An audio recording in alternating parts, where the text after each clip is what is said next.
So this is a familiar passage. I have, over the years, preached about this text, I don't know, many, many times. If you've been attending churches, you've probably um, observed Palm Sunday and read and heard messages about this. And if that's the case, you probably know that this is an experience, or the story, the text, what happened on that day is really a contrast. It's an experience of contrasts, and a lot of people, especially today now in the modern world, if we've lost touch with some of this history, we don't catch that. We don't see it. And so, what I'd like to do this morning is, before we look at what happens here, is we need to talk about the story behind the story. So we know of this account of Jesus coming into Jerusalem, but unless we're reminded of something that happened in the past, we're not going to understand the significance of the story itself, and we're not going to understand people's responses. So ultimately, the story behind the story goes back to the end of the Old Testament era, which was about 400 BC. The Israelites have been off in exile. They've now resettled back into the promised land, and the book of Malachi ends things with a prophecy there. And then we have this period of 400 years between the end of the Old Testament era and the beginning, and Christ coming, the beginning of the new. And in that era, one of the big things that happens, and if you remember your high school history, it was Alexander the Great and the expansion of the Greek Empire takes over the whole then known world, basically, or the Western world. And when he dies, he separates this whole area that he's conquered, the Greek Empire, separates it into four groups. One of the people that gets one of the groupings is a general of his named Seleucid, or Seleucus, I think is how you pronounce it. And then Seleucus and the subsequent people, that it becomes known as the Seleucid Empire. And he has kind of the whole Middle Eastern, Syria, that area. And for the next hundreds plural years, there is now fighting between these four groups to take over. And the Seleucid Empire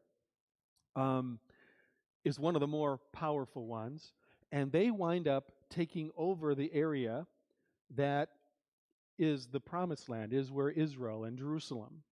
They take over there, and there's again, it's just a constant history of fighting and civil war and uprisings. And there are different kings that come in, or different rulers that take over.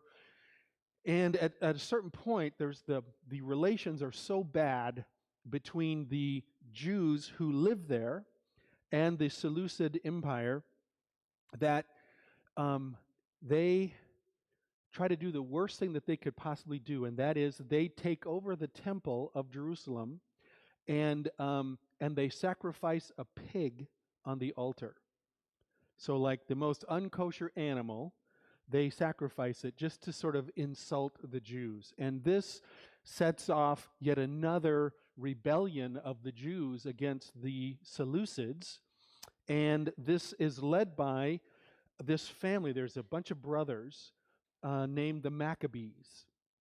And one of the brothers starts the rebellion, which, by the way, this rebellion, the Maccabean Revolution, is talked about by a historian named Josephus. And it's also, if you have one of the old school Bibles that has the Apocrypha in it, those 5 books of the Apocrypha that we've determined are not like scripture, but they're important and helpful to learn things. Well, in the Apocrypha, there are 2 books, 1st and 2nd Maccabees. And those books in the Apocrypha also talk about this. This revolution, and also finally Hanukkah in the Jewish tradition, is a celebration of what happened in this Maccabean revolution. Because over time, and again, I'm not going to get into all the story, but over time, these brothers, the Maccabean brothers, fight a guerrilla war against this vastly overpowering army, and they get victory. And at a certain point, they come back and they take over the temple. In fact, I'm going to read you some verses from the Maccabean, from First Maccabees in a little bit later in the message. But they take over and they kind of cleanse the temple of these invaders. And then more stuff happens, and then there's more fighting, and then they are victorious again. And one of the brothers, the kind of the remaining brother alive, is Simon. He comes back into town, into Jerusalem, after having won the victory over the Seleucids. And when he comes, people put their coats down on the street in front of him, and they put down palm branches in front of him as he makes his entrance back into Jerusalem. That happened about 160 BC. All right? So that this incredibly powerful historical event, and the coming of the king marching into Jerusalem and people putting palm branches down, that's in every Jew's memory. Okay? So now Jesus comes, and if you think about this, all of his life, everything we know of Jesus, he walked everywhere. One time, he decides he wants to ride something, and so he has the disciples find this donkey. We're going to get into the symbolism of that in just a minute. And he rides the donkey into Jerusalem. And again, what we have to keep in mind is everything about this is sort of like intentional and symbolic, and Jesus is making a statement by doing this. All right. So now, what we need to talk about then is I'm sorry, that's one of the pictures depicting the Maccabean revolt. It's not a photograph, by the way, but you know. Anyway. So we're going to talk now about 4 important contrasts in this story. Some contrasts between Jesus' experience and the Simon Maccabee's experience, and then also some contrasts within it. And I want to give you one other background, something that I've talked about before, but I'm actually going to share a quote. It's from David Brooks, writing about the time that Jesus was living in. Okay, so once again, the challenge for us in 21st century America to understand what life was like and what was going on and what was in the minds of the people of Jesus' time can be challenging to bridge that gap. So here's what David Brooks says. To understand the work and message of Jesus, we must see him embedded in the Jewish world of 2,000 years ago. That world is nothing like the peacefulness of an American church pew. It was a world of strife, combat, and fractious intensity. The Holy Land then, and as it is now, was a spiritual and literal battleground. The primary factor was foreign occupation. Jews and the Jewish homeland had been oppressed and occupied for centuries. The Babylonians, the Syrians, which would be the Seleucids, and now the Romans, certain questions would have been electric in the air. Why are we oppressed? Who amongst our people is betraying us and collaborating? How do we survive as a people under the crushing burden of their power? Everything was fraught, semi-hysterical, and tension-filled. Desperate gangs roamed the land. Minor league revolutionaries were perpetually rising up. N.T. Wright is one of the leading New Testament scholars of our day, N.T. Wright lists 7 separate revolts between the years 26 and 36, about the time of Jesus' ministry. 7 separate revolts. That's the world that Jesus is ministering in. That is the environment that he gets on a donkey and rides into Jerusalem in that environment. All right. So now you kind of get a little bit of the story behind the story. This is the context. So Jesus comes into town. So let's first remind ourselves of the contrast about what Jesus was riding. And so why does Jesus ride on a donkey? We don't know this for sure, but it's almost certain that when Simon Maccabees rode into Jerusalem, he was riding into Jerusalem as a military conquering hero, and he rode on a horse.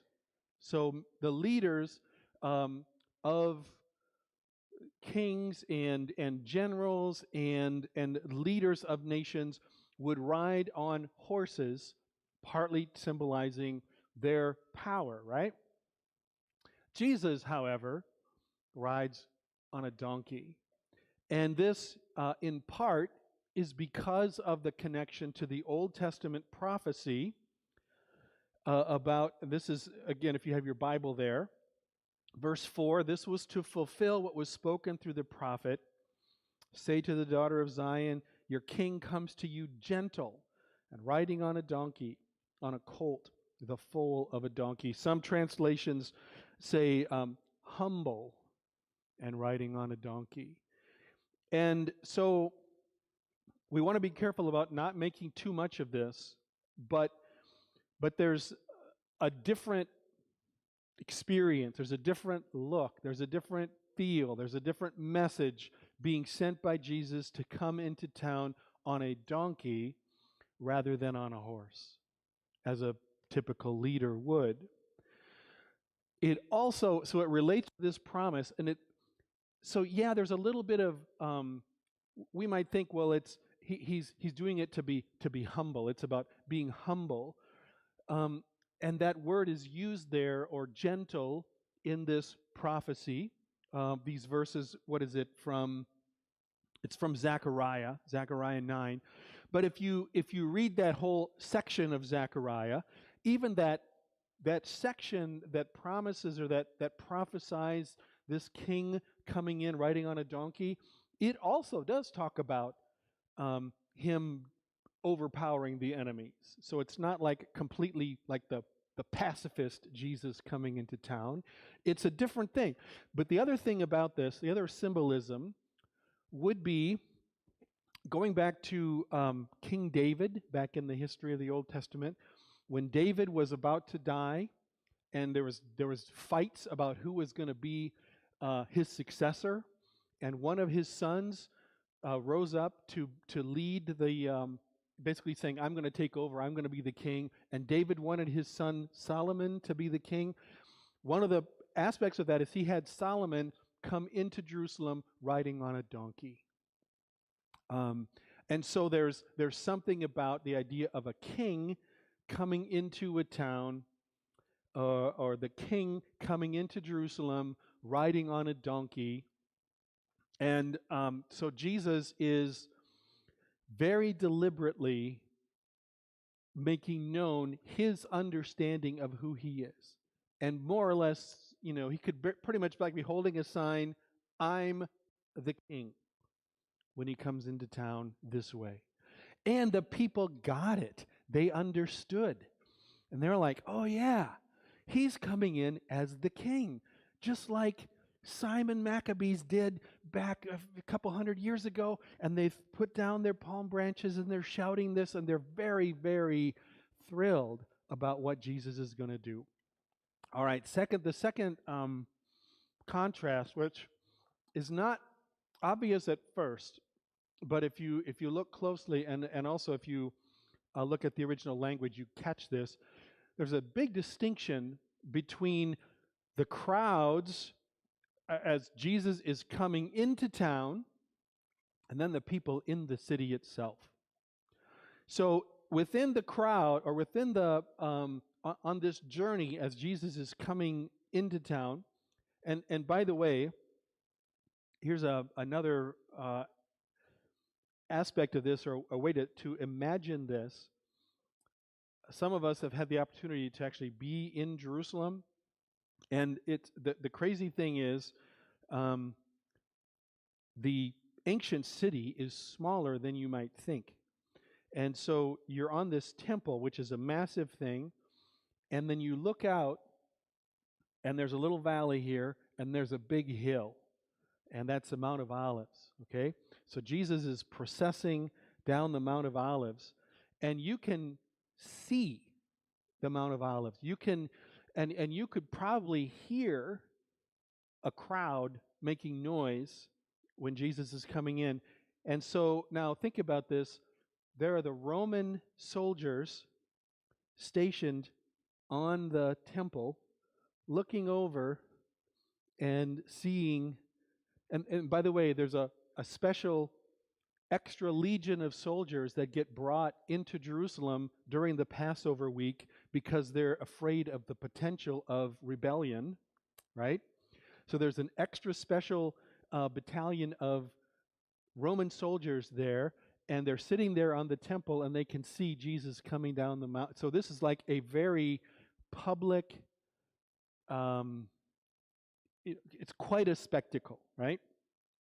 And the crowds are, putting down these palm branches. But if you look at the text, verse 10, so he comes down the hill with all of this, the words of affirmation and words of faith and the shouts of triumph from all the people. And then it says, verse 10, when Jesus entered Jerusalem, you get into the actual city itself. It says the whole city was stirred.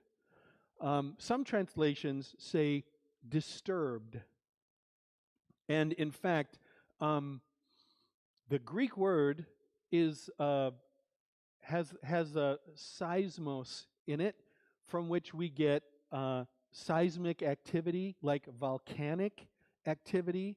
It's like they were freaking out. There was crazy, tumultuous conflict happening.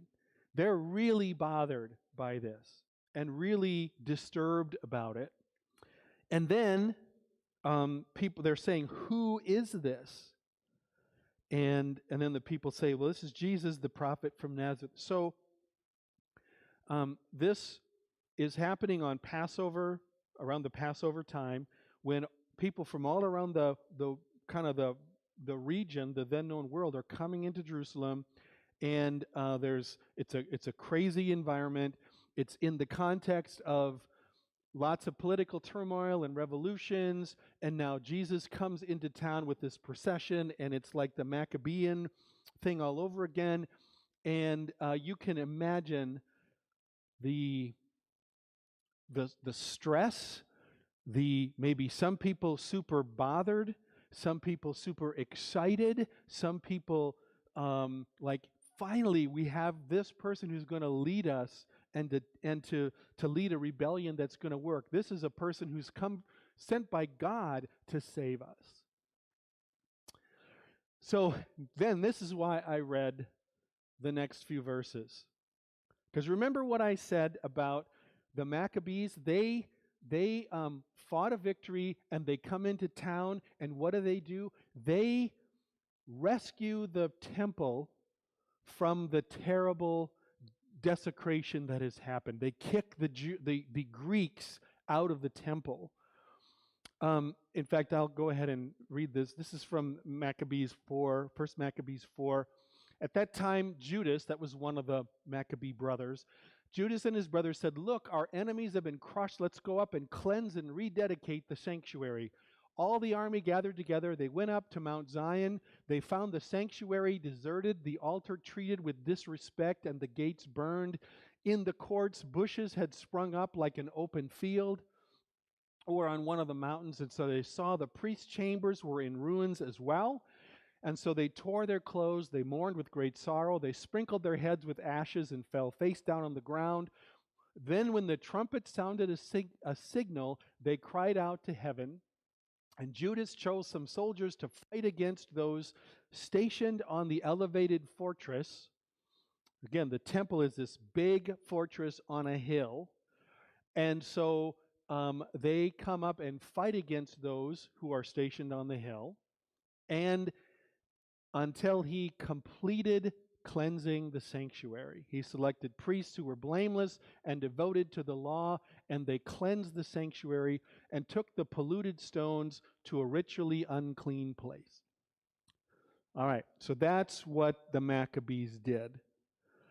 And I'm going to go back now. And this was what's so powerful and so jarring about what Jesus does. He comes into town with the shouts and the expectations of him being the Savior. And he goes to the temple to cleanse it, but he doesn't kick the other guys out. He doesn't kick the Romans out. He kicks some of the Jews out.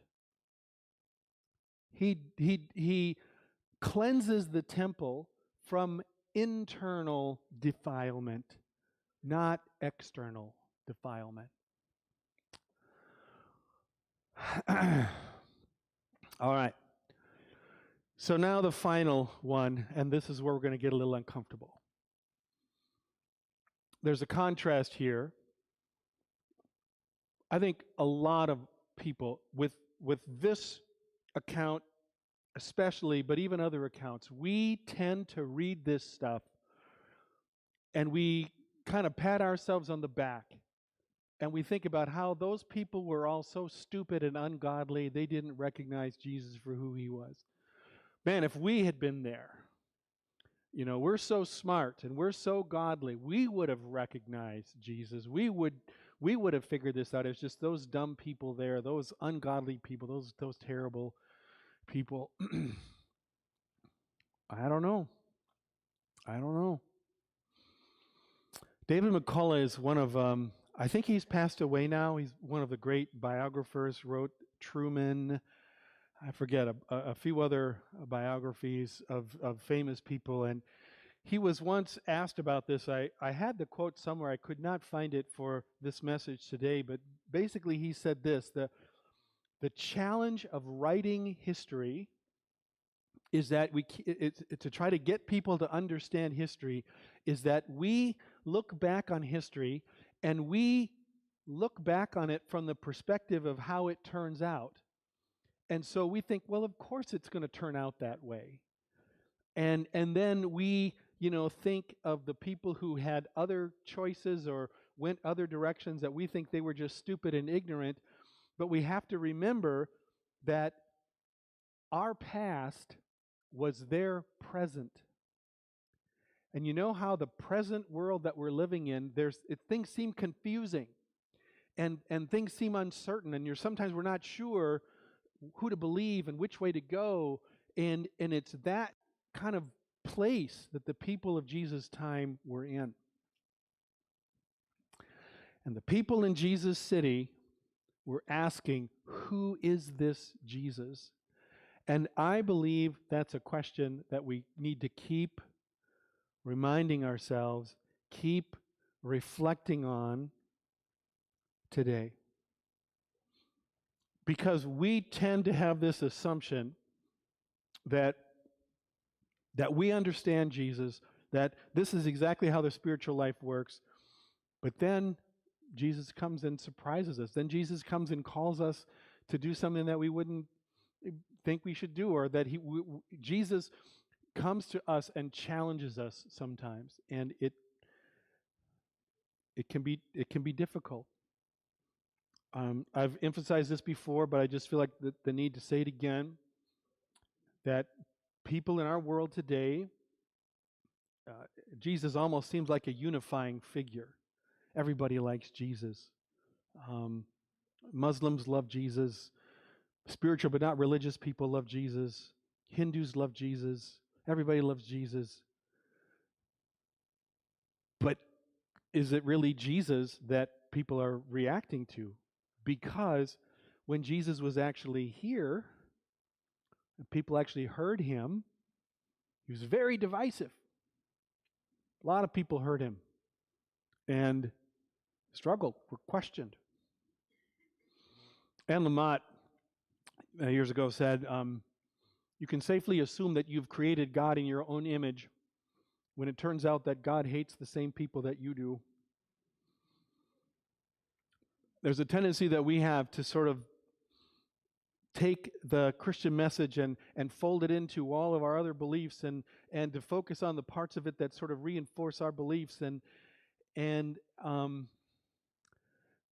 lot of times Jesus comes back to us and challenges that.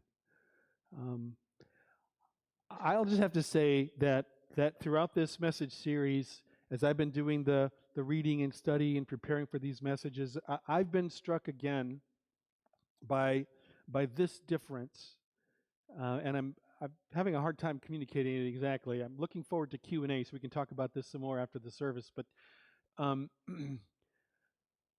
for a lot of my life and for a lot of us as Christians, I think we think about Jesus, and our connection with Jesus is that Jesus is a comforting presence and encourages us, and just our life is good, and Jesus makes it just a little bit better, right? Our life is pretty good, and Jesus just sort of takes our life the way it is and just makes it a little bit better. But in Jesus' time, it completely revolutionized everybody's life. If they were going to follow him, it caused them to have to rethink a lot of things and change things, and he challenged the disciples. It's like he challenged people as much as he comforted them. And sometimes I worry that in my own life I just sort of gloss over the uncomfortable things about Jesus and Jesus' uncomfortable pushes in my life, and in that regard, I'm sort of, making Jesus out to be what I want him to be, rather than responding to the real Jesus, who's amazingly powerful and amazingly comforting, amazingly loving and grace-filled, and also amazingly wise and amazingly challenging, and invites me into and invites you into a whole different way of living.